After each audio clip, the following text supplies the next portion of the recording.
Good afternoon, or good morning, or good evening, whichever time you happen to be watching this. I'd like to thank you for stopping by.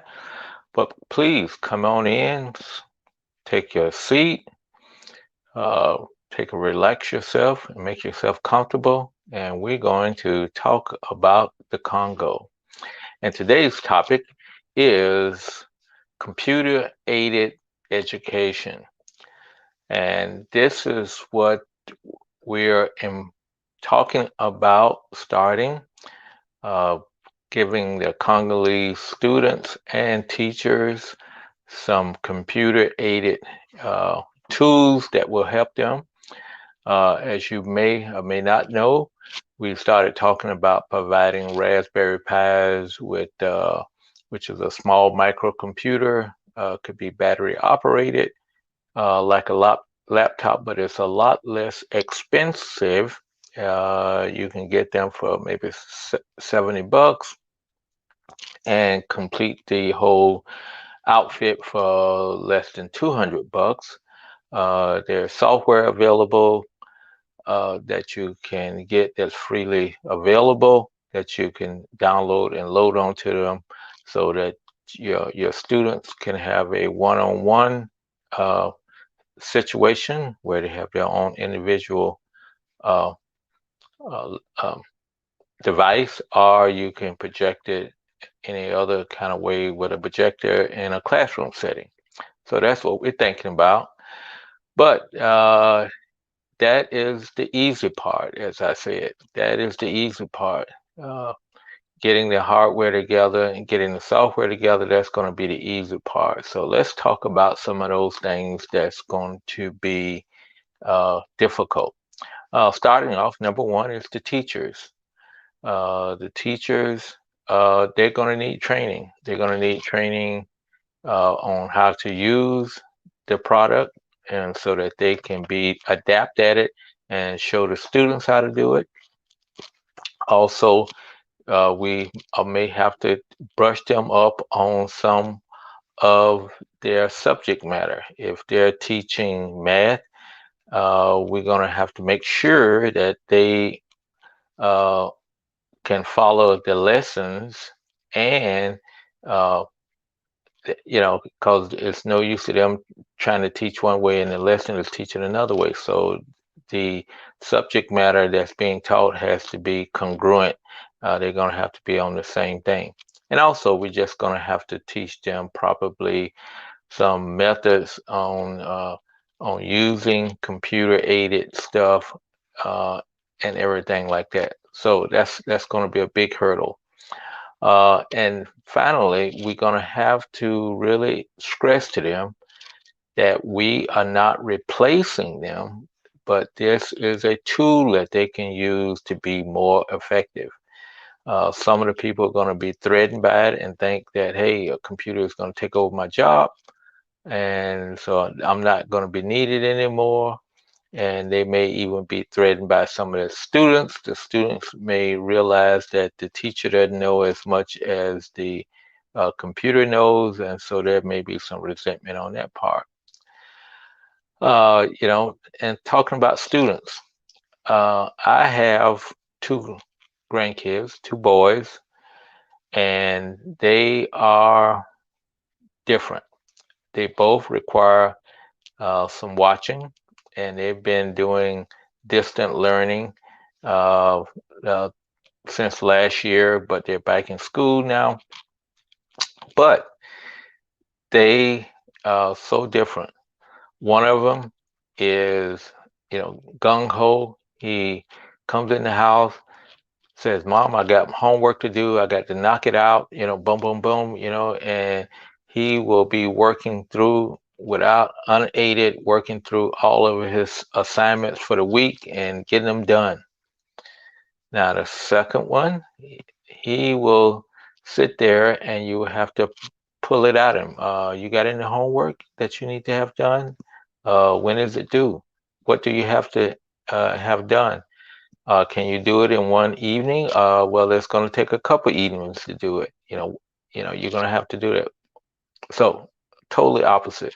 So, you're going to have students like that in the Congo.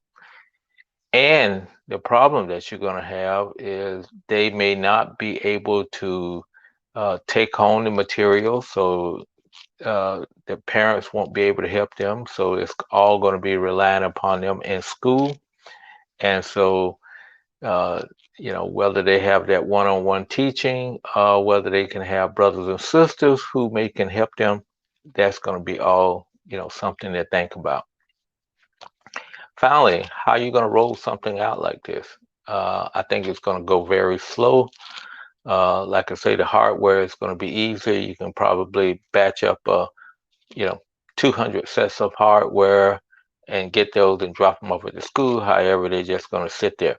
So you're going to have to make sure that the teachers are trained and the students are ready for it.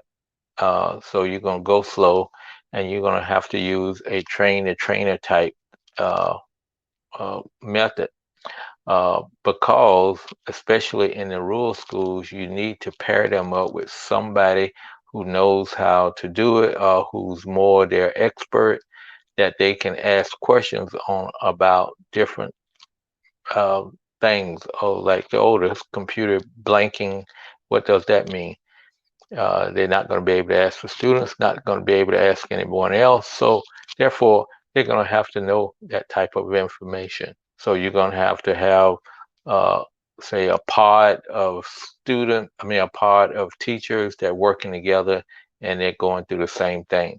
And then you're going to also maybe have to roll it out by uh, subject matter, because some teachers, uh, the students may be up on some things, and some things they may not be prepared for.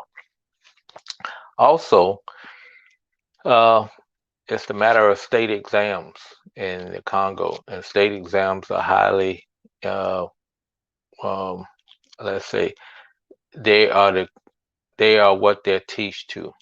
The teachers teach to trying to make sure that the students have the information that's going to be required for them to pass the state exam. There is nothing more, uh, you know, disappointing is when a student goes through the whole year and can't pass the state exams. That means that they just basically have to repeat their grade over, and that's not good. And these are statewide exams, and so we're gonna have to, number one, make sure that the teacher still covers what they think that's gonna state the exam's gonna be, but we also gonna have to have them look at some critical thinking, because that's really necessary, because uh, you're gonna have to teach the kids on how to work by themselves and how to digest a lot of stuff, and that's a critical thinking component. And finally, uh, all sixth graders, fifth graders are not alike. You're going to see a wide variation between what a school in Kinshasa is teaching in the sixth grade versus one in the rural area, and also country by country, because these lessons that we're going to be getting, they're going to be lessons that uh, people not only throughout Africa using, but throughout the world, the French-speaking world, going to be using. So that's going to make it very difficult to handle. So, like I said again, just wanted to put that out there, that the hardware and the software is the easy part, but getting the infrastructure of teachers, students, and in place and making them successful is going to be the difficult part. So thank you all for stopping by. Hope you enjoyed this.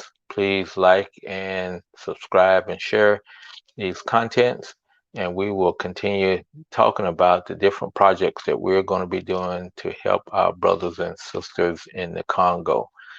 Thank you very much, and we will talk with you tomorrow at 3 o'clock when we talk about Congo again. So take care, be good, and let's get this pandemic under control.